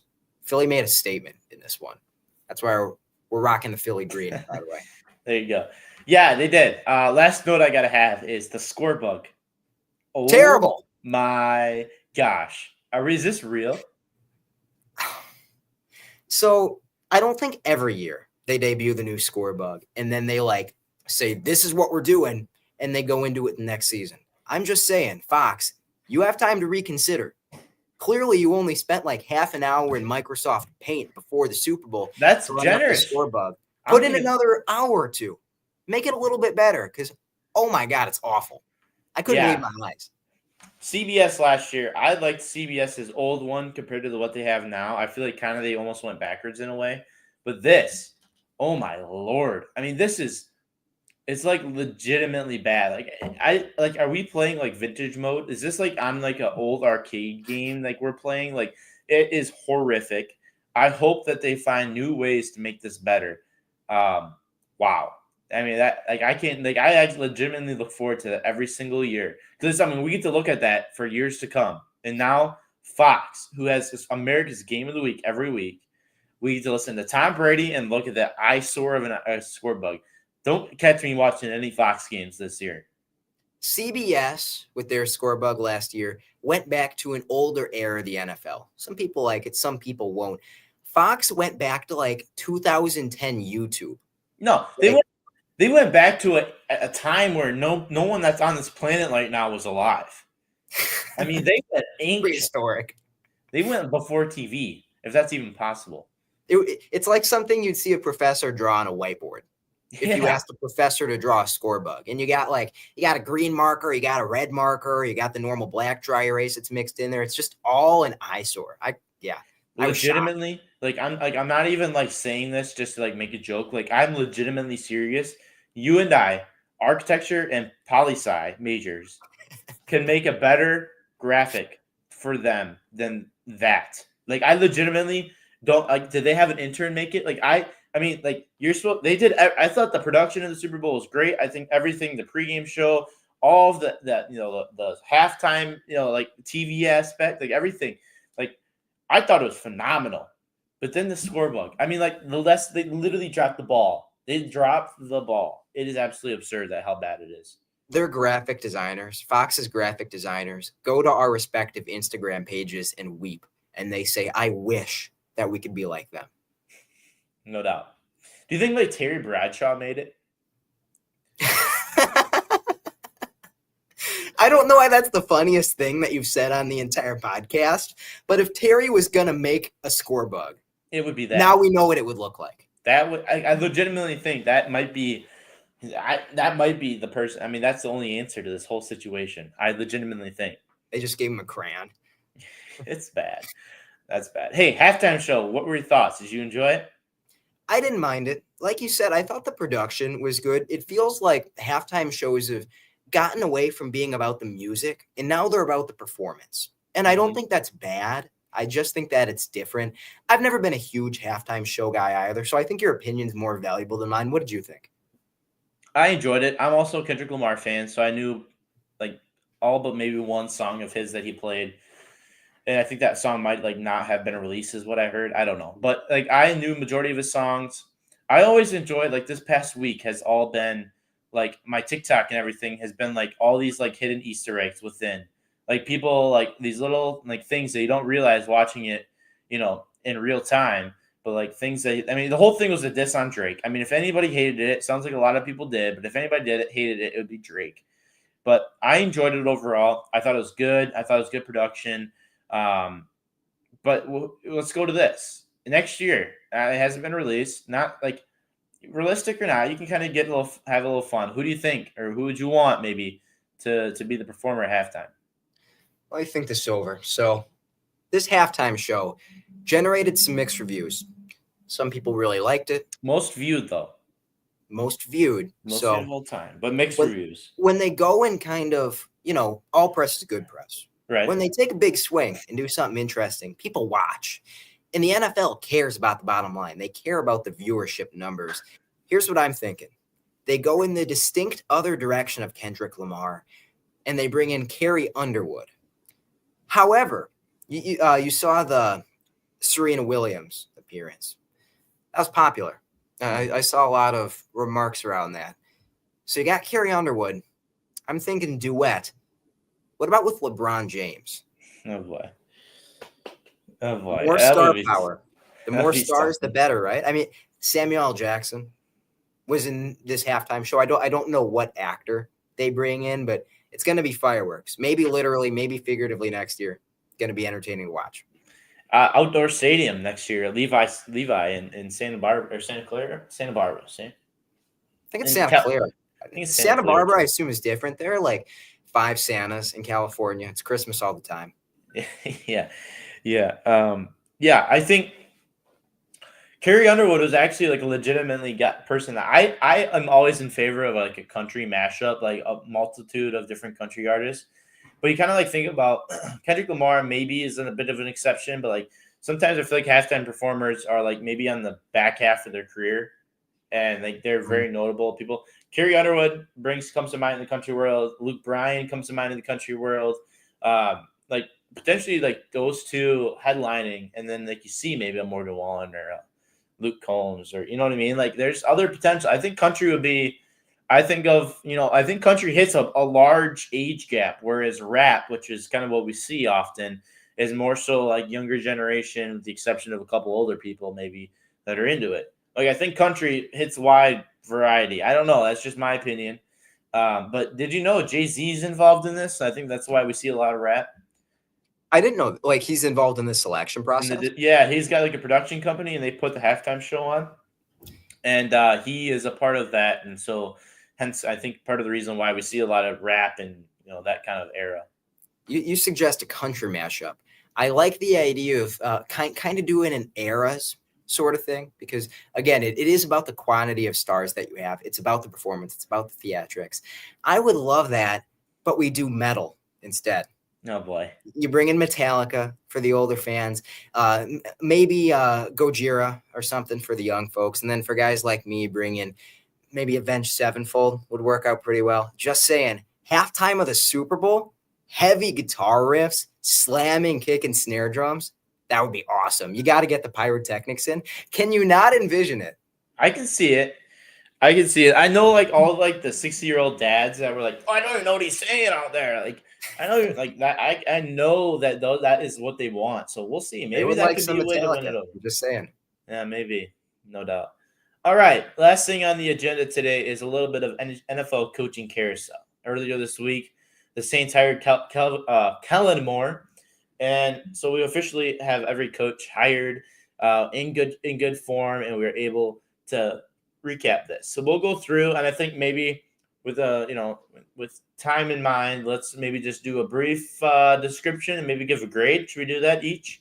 I think so. Brief isn't our strong suit, but we're gonna pull it together here. Yeah, we'll lock in. I mean, but we're approaching the hour and a half mark, so we'll have to. I mean, it doesn't really matter. You got anything to do? I know you got bedtime soon, but you know anything else? I'm hopping straight into bed after the podcast. Yeah, closing the computer and taking 2 steps into bed and taking the curtains down in real time. Real time. There you go. Let's start with the Saints. Kellen Moore, how do we feel? I like it. The Saints are not an appealing spot. The Saints are like not an appealing spot in any way whatsoever. They have like negative $52 million in cap room. They don't have a quarterback. They don't have a line. They don't have a defense. Their draft capital isn't anything special. If I had to bet whether or not Kellen Moore is still around in 5 years, I would say probably not. But, talented offensive mind. Things go badly, you fire him, whatever. Things go well, you got your guy. I'll give this a B+. Yeah, I'll go solid B. I think it'll be interesting. It's like it's kind of like a good, really good offensive coordinator, but can he manage a team? Can he lead a Young guy. team? Is he able? He's a young guy. How does he relate? I don't know. It'll be interesting to see. He's kind of bounced around. He was the Cowboys for a while as an OC, blossomed there, and kind of bounced around to a couple teams since then. So we'll see. I don't know. I'm excited that he gets his opportunity, and we'll see if he can kind of revitalize the Saints to a point where they're making playoff contention. I got to say one more thing, though. I know we're keeping this brief. Yeah. When he was with the Cowboys and things were good, that was like the Travis Frederick, Tyron Smith offensive line. The Eagles are one of the most talented O-lines in the NFL. The Saints, bottom 5. Going to be interesting to see it can cook up. Yeah, and he also went from a very heavy pass offense with the Cowboys, because that was a big thing when he left the Cowboys. Mike McCarthy took over, and we're going to kind of get back to the West Coast, trying to run the ball just a little bit more than what Kellen Moore was. But he went to the Eagles, and that team is built around running the ball. So it's kind of an interesting. He can adjust, I think, but we'll see. Offensive line, like we mentioned earlier, your team's built by your offense and defensive line. So if you don't have that good, I don't know what you probably don't have anything else good. So we'll see where that goes. Let's go Cowboys. Brian Schottenheimer. Bad. And it's not just bad because I don't think Brian Schottenheimer is a good head coach for any reason. I think he's an okay offensive mind.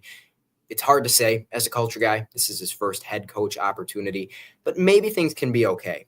But the Cowboys are like not a bad spot to be in. Like, obviously, Jerry Jones is going to mess with the application process a little bit. Who's going to want to work with him? Who's going to be okay with him having GM powers? But you got your quarterback. You got a line that's getting better. You got a defense that's healthy. This is a team that could be really competitive. And I think they hired a coach who gets them farther away from a deep playoff run than gets them closer to a deep playoff run. What's your grade? Just bad? D. Bad. B for bad. Yeah. I'm going to go with like a C+, just because I'm optimistic. I was pretty let down by this hiring. To me, as a Cowboy fan, my thought process was, if we're going to get rid of Mike McCarthy, we have to hire someone who would be better. I agree. And I don't really consider this as a better hiring. But I will say, like, after listening to him talk in the press conference, he's got football in his family. He's got good values. I'm optimistic after hearing him. I liked him more after hearing him talk. I mean, he's a guy that, like, probably half the Cowboy fan base, like, doesn't even realize we had on our staff. Like, but it'll be interesting to see. I think he's a guy that I hope he has a short leash. I hope that if it's really not going good, we don't keep him around for any longer than he needs to be. But it'll be interesting to see what might look like. And I'm optimistic. I'll go C+, though. That's about as high as I can give it right now. This hire is like if you cut Dak and signed Kirk Cousins. It's good comparison, actually. Yeah. Unfortunately. Good comparison. Jags and Duval. Oh, God.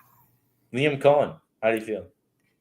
Outside of the Duval with like 10 question marks at the end in how he pronounced it, I think that this is a good hire. What he did with the Bucs offense, I think, was seriously underrated because he got a really just effective offensive system going with Baker Mayfield, who, he locked in Baker Mayfield as like a franchise quarterback. He got Mike Evans going. He got Chris Godwin going. He got Bucky Irving going. And then those guys got hurt, and the Bucs didn't lay down and die. They kept fighting. He kept finding ways to get the right guys to football. He kept Baker locked in. The offensive line took strides. I think he managed a really creative run game. This is a guy who can adapt. He can manage the culture because this is a younger guy too. So he's got to prove that. The Jags are, kind of a mess. Haven't had a strong head coach in quite a while. So it's going to be an uphill battle. But I think it's very good process on the part of Jacksonville. How they got there was weird with him saying he wasn't going to go to them. And then ownership changed its mind and fired their guys. I'll give this one a B+. I'm going to go B-. I think Liam Cohen, he fits. I think like he makes sense to try and get Trevor Lawrence back on track. I think that the running game and the RB room that they have there is pretty similar to what was in Tampa Bay. I think that kind of fits. Obviously, an offensive-minded coach, that's kind of where you focus. It'll be interesting to see what kind of staff he builds. I can't imagine it's going to be super strong. It's going to be a work in progress. This isn't going to be a year one turnaround. I mean, they got some work to do. It'll be interesting to see. I'm assuming I don't even know where they're drafting, but they're going to be up there. The hard part is like you'd want to go cornerback ideally because their secondary was terrible, but there isn't really a cornerback you're comfortable picking at like 7 or 8 or wherever they pick. So it might not be a year one turnaround, but I don't know. If he's the guy to get Trevor Lawrence right, good quarterback can take you a long way. Yeah, no doubt. Raiders, Pete Carroll, bringing him back. I think a lot of people are more excited about this hire than I am. I think it's fine. I think he's going to reset the culture, but this is not going to be their head coach if and when they start winning football games. I think that obviously they brought him in because he's an older guy. He's going to retire. What's the best case scenario for this hire? The culture is solid. The defense kind of gets right. You get a better surrounding cast, and then he retires and you hopefully have your offensive coordinator and draft a quarterback. And 3 years from now, you start winning football games. Nobody wanted this job. I think it's fine. I'll give it a C+. I'm going to go B+. I think this is a good hire. I like it.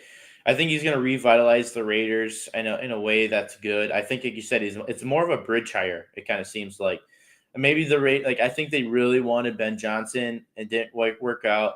I think this is a guy that's going to kind of allow them to have a restart on trying to find the guy for the long term.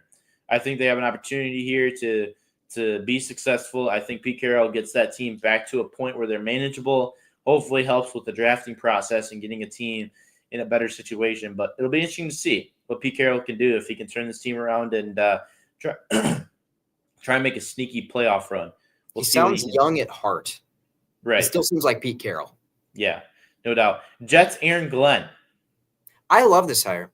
I think that this is the right kind of defensive hire where you're getting a guy who fits your roster. Aaron Glenn ran a press man heavy system with the Lions. Well, now you pair that with Sauce Gardner and a defensive line that has a guy who can anchor like Quinnen Williams so that you can use 3 technique defensive ends and then have wide 9 edge rushers that don't have to defend the run. Don't have to get schematic with it, but I think he's the right schematic hire. I think he's just a very good defensive mind. But the big deal is I think he's going to shift the culture in New York in the right way. The Jets have been a bad franchise for a long time. They have had some bad head coaches. I mean, we remember the Adam Gase days. Aaron Glenn is not Adam Gase. Aaron Glenn is going to get the culture right. It's going to be no nonsense, and these dudes are going to be playing harder than they played in a long time. A-. I'm going to go – I also like A- for this one as well. I think to me, the Jets really showed their true colors because if Aaron Rodgers can't save them, I don't know who can. And they were just really, really bad. Like they might have been better off with Zach Wilson compared to Aaron Rodgers. It kind of seems like it was bad. I think Robert Saleh was a bad head coach. I just think there's certain aspects of that. I think Aaron Glenn's going to change the culture. I think he's going to be good. I would have liked to see them keep Rodgers another year. I mean, it sounds like the Jets kind of pushed him out the door. It wasn't like Rodgers wanted to leave or Rodgers wanted to retire. But I would have liked to see them keep Rodgers another year, draft a quarterback, and do a 1-year, bridge type thing. Having him around, it's not. I think he was still under contract, and so it's not. I don't know. I would have liked to see him one more year there, unless it was like a Rodgers I'm done type thing. But it sounded like he kind of got pushed out the door. Rodgers is such a complicated quarterback because people like to say he was terrible, like he was a bottom 5 starter in the NFL. No, he wasn't. He was fine. He had them competitive in a lot of games. He can still sling the football a little bit. He's still a smart dude. But the thing with Rodgers is he kind of wants to run his own offensive system, which is quick passes and chemistry balls, and you're operating out of shotgun and it doesn't mesh with the offensive line, and everything just feels hard. We just talked about this in the Chiefs in the Super Bowl. Like getting 6 yards on first down for the Jets felt like it was virtually impossible. And then you've got him going on the Pat McAfee show and saying questionable things during press conferences. And the Jets last year were in an aggressive, cohesive defense, and everyone was playing up. This year, everyone got worse. Quinnen Williams had the worst season of his career. Sauce Gardner was one of the worst tackling cornerbacks in the NFL. Nobody was better than you expected. And I think that might be the Aaron Rodgers effect. I think that he's an okay quarterback, but when you factor in needing to have his guys like Allen Lazard and his offense and his culture, it just kind of makes everything worse. That's why I'm okay with reset the culture. Out with the old, in with Aaron Glenn in the new regime, and you go from there. Build anew. You put it that way, I agree. I like that idea. I think it's a good way to do it. Bears and Ben Johnson. This is an A hire for me. Fantastic offensive mind. Brought in a really good coaching staff as well. They got Dennis Allen, who got fired midseason for the Saints. He got fired because he was a scapegoat on a really terrible Saints team. That defense was playing hard for him. They, kind of curled up into a ball and died after Dennis Allen got fired. So that's a good hire. I think he's a good hire for Caleb Williams because I think that he can drop the easy stuff for Caleb. Nothing was easy for the Bears this year. It was holding the ball too long because receivers weren't consistently coming open. The interior offensive line was garbage. There was no run game. By the way, DeAndre Swift, who I think we both hated when they paid DeAndre Swift like $10 million a year, he's going to be gone. Like Ben Johnson threw him out of Detroit. Ben Johnson wants to run the football with a running back who's going to be competitive between the tackles. I think they're like a sneaky Caleb Johnson destination. If we're talking a little bit of early draft, they're going to want their thumper, a guy that they can run with on first and second down. I'm really excited for that reason. And the culture. All the interviews I've heard from Ben Johnson, they've been great. Yeah, enjoy it. I think this is A+ hire. I think this is a good way to kind of save Caleb Williams. I thought Matt Eberflus should have been gone when they brought him in. I just didn't think Matt Eberflus was going to help him out, but he's in Dallas now, and he's a defensive coordinator right where he belongs. Good hire. Anyways, I think Ben Johnson is really going to revitalize Caleb Williams. He's going to bring out the raw talent that he has and put it into a scheme that makes him successful. I think they're going to be back to winning ways. I think this is a fun team. It'd be interesting to see if literally all 4 teams in the NFC North are like solid. I think people are low on the Bears right now. Like, you look at some of the defensive talent they have. They go out and make a few moves on the offensive line and free agency. Rome Odunze takes a step up in his second year. DJ Moore is back. You get a real run scheme where you can actually run the ball on first and second down and not feel terrible about it. Mm-hmm. This could be a really good team. And I hate saying that as a Packers fan. Yeah, I agree. Last but not least, the first hiring, I believe we're going kind of in reverse order right now. The Patriots hiring Mike Vrabel. I like it a lot. It's tough to be in love with a retread defensive head coach because historically that doesn't work out super well. But Mike Vrabel was a good coach with the Titans. I do think he got scapegoated. I mean, we saw what the new coaching regime in Tennessee looked like. They're garbage. They were like an automatic win for most of the season. Everything got worse with the Titans after they fired Vrabel. He's going to have that defense playing fast and hard. He's actually kind of that defensive scheme that the Pats like to run, where they're very multiple up front. They use heavy linebackers. They run a lot of man coverage, and they'll take away your run game. That's what Vrabel likes to do. He's a good schematic match. The culture is going to be good. And the reason I'm okay with them bringing in a defensive guy is you got Drake May. You want to put Drake May with a really talented young offensive mind, get that pairing going.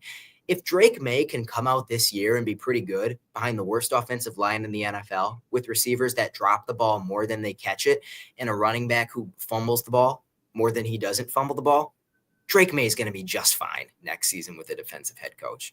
He's been through the fire and flames already. Yeah, I give this a solid A hire. I like it. I think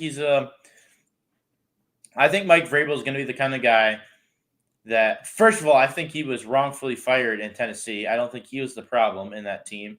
But that put him out and available, and obviously he was one of the hot guys, first guy off the board in the coaching carousel. But I really like this hire. And we're kind of seeing the whole pairing up with old team trend type thing. We're seeing that come to fruition. Aaron Glenn and the Jets, Vrabel with the Pats. We're seeing that. But I don't know. There's just something about it. He's a good leader. I think this is a team, post Tom Brady era that is just struggled. And I also think that they, have a little bit of higher expectations that they need to get back to. And I think Mike Vrabel is going to be able to be that guy that brings championship culture back to, New England. And I think this is going to be a fun team to watch going forward. You remember the Patriot way and that mentality that they had under Belichick? Yeah. Didn't go great this year. I mean, they kind of pulled the defense together over the second half of the season.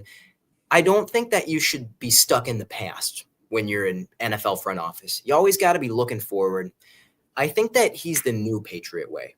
This is the right kind of culture for them. I give this one a B+. I love it. There you go. Coaching carousel. coming up, that's all we got today. But going forward, obviously, NFL offseason, we're going to be covering every week probably going forward. And we got draft stuff that will probably get started here soon. Obviously, NFL, free agency signings, trades, you name it. There's a lot to go on. There's a lot to love with NFL offseason, almost maybe a little bit better than the regular season in certain aspects. I like NFL offseason is fun now to the draft. Then kind of like June rolls around and training camp time kind of comes in. Like, I don't really care about training camp. Yeah. It's just like focus on your own team. As an NFL fan, it's not very fun. You hear some things maybe out of your Packers training camp for you or the Cowboys training camp for me, but preseason, I really wish the preseason would go away. Are you in favor of the 18 games? 2 bye week? I don't like 17. 17 is an ugly number because you should be able to be literally 500. Like, you should either be an 8-8 team or a 9-9 team. They got to do it the right way. You give every team 2 bye weeks. Mm-hmm. You get more football, and that brings in more money for them. But hey, it's more football for us, and I'm never going to be opposed to more good football. But you add in that second bye week, and now teams are actually going with more average rest. And I don't think the players are going to hate that. Maybe they make an extra game check. I don't think I mind 18 games at all. Extra bye week, one less week of preseason that I think players really don't even enjoy. Like, yeah, it's a good opportunity for the young guys, but nowadays we get the UFL. Like, that's pretty much like a feeder league. I mean, you don't even need a preseason to scout these guys. Make it a minor league. I mean, we've seen UFL impacts. Brandon Aubrey was a UFL guy, wasn't he? Kavonte Turpin was a UFL guy, too. What's so funny about Brandon Aubrey is I was thinking, wow, he's like by far the most valuable kicker in the NFL. He's a stud, and he's like 23. He's been in the NFL for like 2 seasons. He's like 28. Yeah, 28. Yeah, he's a soccer guy before the NFL. Yeah. I read up on that. But, yeah, like we've seen UFL impacts. Make it a minor league. Make it official. That could be a really fun dimension to the game. And I'll tell you this. People like us who love football are never going to be opposed to more good football. As long as the product is good, we're going to love it. People are going to watch if you have the UFL, which is a minor league of the NFL, which sometimes, like, your favorite college guys are going into that league, is sometimes entertaining. Like, there's a couple guys in the UFL that you do enjoy. But if we have that football in the spring, I mean, we'll legitimately be able to watch football like August to May, June. That's and then perfect.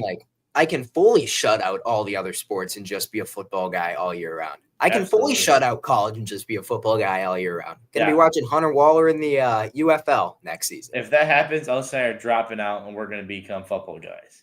Yeah, that's what we're getting our degrees in, just football. There you go. That's all we got. Congrats, Ethan. 65. Until then, stay warm, stay safe. Don't be running into light posts with the snow. It's going to be beautiful out there. First big snowfall of the year. Ethan and Elsen, saying so long.